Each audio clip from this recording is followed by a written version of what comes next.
Hey guys, welcome back to SA Homesteads. Today we're going to be talking about how to grow a coffee indoors. This is my coffee Arabica that I'm growing indoors at the moment, and today I'm just going to show you how to keep your coffee plant looking healthy and giving you hours and hours of entertainment and making your home or your bedroom looking much more lush. Coffee plants are great to have for first-time gardener as they're very easy to care for and they're very forgiving as to if you do something wrong. They're also very hardy to care for, and you can see by what they need in their leaves. If their leaves start to crisp and go brown, you know that they need a bit more humidity. If their leaves start to droop, then you know they need more water. And if it starts to become very spindly and it's growing very tall but it's not producing enough leaves, then you know that it needs more sun. They are just great plants to keep indoors and around, especially if you have low-lying conditions.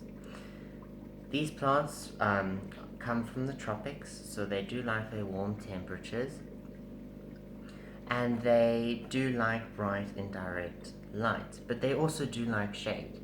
And you can tell this by the dark, big leaves that they have. This indicates that they are shade-loving plants.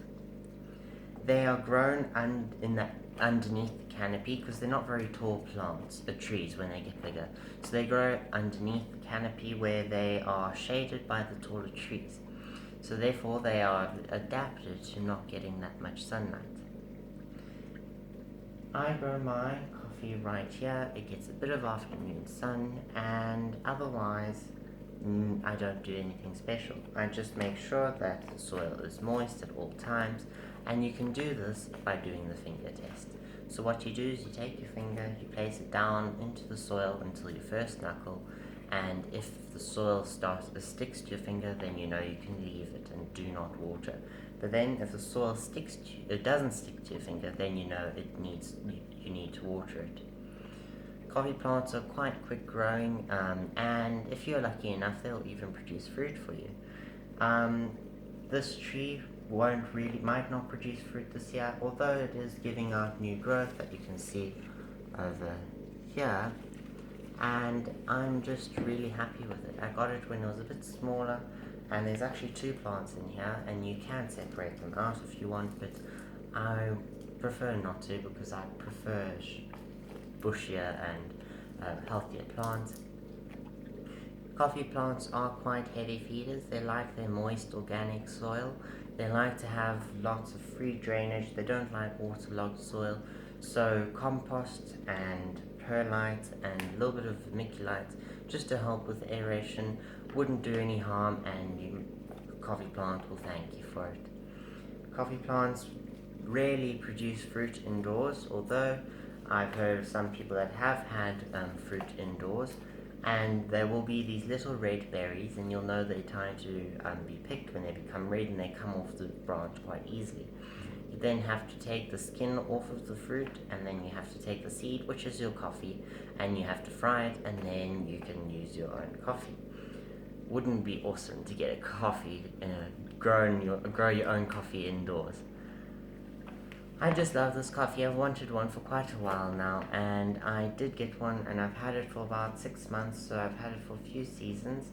I've noticed that don't put it too close to your window, otherwise if it's cold outside, then you can actually freeze the leaves. They do have quite a few pests. I know they have red spider mites, scale, thrips, but right now I don't have any pests, luckily enough. You do have to wash them down. They will quite like it. With most indoor plants, you'll notice that they start to get dust on their leaves.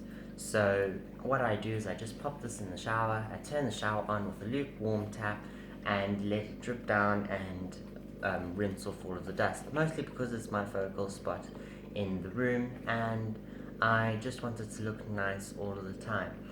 They're quite a beautiful plant because they have these beautiful leaves that are just stunning, because it's just this darkish green leaf it has a little bit of a wavy pattern to it. They're shiny, and I don't know why.